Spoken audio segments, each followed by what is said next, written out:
চমক আসছে। এখন শেখ হাসিনা সরকারের পতনের পর বাংলাদেশে নতুন একটা সম্ভাবনা দেখা দিয়েছে। অন্তর্বর্তীকালীন সরকার প্রতিষ্ঠা হয়েছে ডক্টর ইউনূসের নেতৃত্বে, এবং বৈষম্য বিরোধী ছাত্র আন্দোলনের নেতারা একটা চমক দেখিয়েছেন বাংলাদেশের রাজনীতিতে। তারা, যারা সকল বিরোধী দল মিলেও 15 বছরে যে সরকারকে, হাসিনা সরকারকে বিদায় করতে পারেনি, তারা 35 দিনের আন্দোলনের মাথায় তাদেরকে বিদায় করে দেয়। তো এখন তারা রাজপথে আছে, আবার সরকারেও আছে।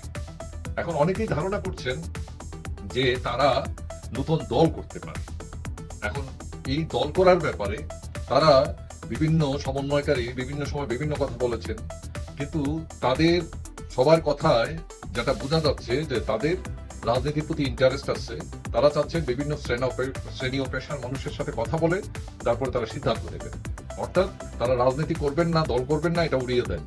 তার মানে বলা যায় মোটামুটি 70% চান্স আছে তাদের দল গঠন। এখন কথা হচ্ছে, তাদের যে এই যে বৈষম্য বিরোধী ছাত্র সংগঠন, তার মধ্যে বিভিন্ন মতবাদের লোক আছে। আওয়ামী লীগের লোক আছে, বিএনপির আছে, জাতীয় পার্টির আছে, জামাতের আছে। তো এখন কথা হচ্ছে সবাই মিলে তারা একটা প্ল্যাটফর্মে দাঁড়াইতে পারে একটা কমন ইস্যু নিয়ে। তবে কথা হলো, এটা করতে গেলে হয়তো কিছু সমস্যা হতে পারে, কিন্তু এই সংগঠন করলে বাংলাদেশের রাজনৈতিক দলগুলো তাদের লাভ না ক্ষতি।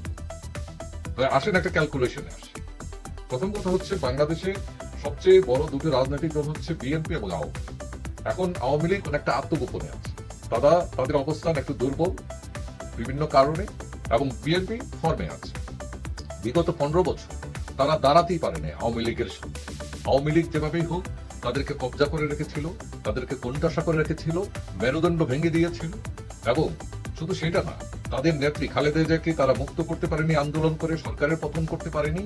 অনেক ব্যর্থতা ছিল এই বিএনপির মধ্যে। যাই হোক, এই ছাত্র আন্দোলনের বদৌলতে তাদের লাভ হলো, তাদের নেত্রী মুক্ত হয়েছেন, তার চিকিৎসার ব্যবস্থা হয়েছে, এবং তাদের নেতা তারেক জিয়া দেশে ফেরার সম্ভাবনা তৈরি হয়েছে, এবং যারা অসংখ্য নেতা কর্মী জেলে ছিলেন তারা কেউ কেউ মুক্তি পাচ্ছেন এবং আরো মুক্তি পাবেন। এবং সেটা ছাড়াও জামাত ইসলাম বাংলাদেশের একটা বড় ইসলামী দল, এবং তারাও মানে কোণঠাসা হতে হতে একদম বিলুপ্ত হওয়ার পথে ছিল, তারাও এখন উঠে দাঁড়িয়েছে এবং তাদের অনেক লাভ হয়েছে। কিন্তু সবাই মনে করছেন যে সবচেয়ে বেশি লস হয়েছে আওয়ামী লীগ এবং 14 দলের। কারণ তারা এখন কোণঠাসা অবস্থায় আছে, আত্মগোপনে আছে, বেরোতে পারছে না, রাজনীতি করতে পারছে না। কিন্তু এই হিসাব কিন্তু কয়েকদিন পরে আর হিসাব থাকবে না, হিসাবটা বদলে যাবে। কিভাবে বদলে যাবে?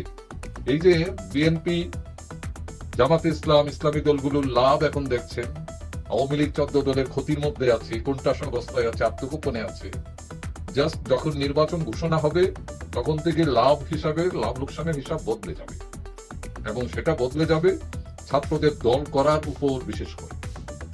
এখন ছাত্ররা যদি দল করে তাহলে নির্বাচন ইস্যুতে তারাও নির্বাচনে অন্তর্ভুক্ত হবে, নির্বাচন করবে। এখন কথা হচ্ছে, ছাত্রদের দল প্রতিষ্ঠা পেলে, নির্বাচনে এলে আওয়ামী লীগও সেই সুযোগে ইন করবে। কেন করবে?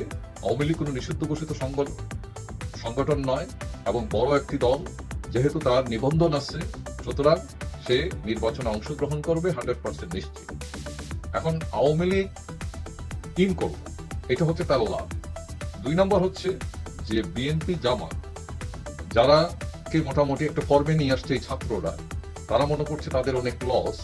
কিন্তু ছাত্রদের সংগঠন হলে তারা পড়বে লস। কেন লস? কারণ বাংলাদেশে রাজনীতিতে তো 2টা ধারা, একটা হচ্ছে আওয়ামী লীগ আর একটা হচ্ছে অ্যান্টি আওয়ামী লীগ। এখন এই যে বিএনপি, জামাত, ইসলামী দলগুলো, এগুলো হচ্ছে অ্যান্টি আওয়ামী। মনে রাখতে হবে, এই ছাত্ররা যাতে রাজনীতিতে ইন করেছে আজকে, তারা কিন্তু অ্যান্টি আওয়ামী লীগ ইস্যুতেই এসছে, আওয়ামী লীগের বিরোধিতাই করে এসছে, শেখ হাসিনার বিরোধিতা করে তারা জন্ম নিয়েছে, তারা বিপ্লব করেছে। সো তাদের অবস্থান কিন্তু অ্যান্টি আওয়ামী। এখন ধরেন এই যে অ্যান্টি আওয়ামী লীগের ভোট, মনে করলাম তাদের 4 কোটি ভোট আছে অ্যান্টি আওয়ামী লীগ, তো এর মধ্যে ধরেন বিএনপির 3 কোটি, এখন আর 3 কোটি, এবং আওয়ামী লীগেরও 3 কোটি করলাম, তারা 2টা বড় দল। তো এখন যখন নির্বাচন আসবে, এখন নতুন দল হলো ছাত্রদের, তারা ভোট থেকে আসবে, তাদের ভোট কিন্তু আসবে অ্যান্টি আওয়ামী লীগের থলি থেকে। এখন অ্যান্টি আওয়ামী লীগের থলিতে সবচেয়ে বড় হলো বিএনপি। তো এখন তার 3 কোটি ভোট, তার যদি 50 লাখ ভোটও ছাত্ররা পায়, তো এই 50 লাখ ভোট ধরেন 40 লাখই আসবে বিএনপির পকেট থেকে। তাহলে বিএনপি 3 কোটি ছিল, তার কমে এখন চলে গেল কোথায়?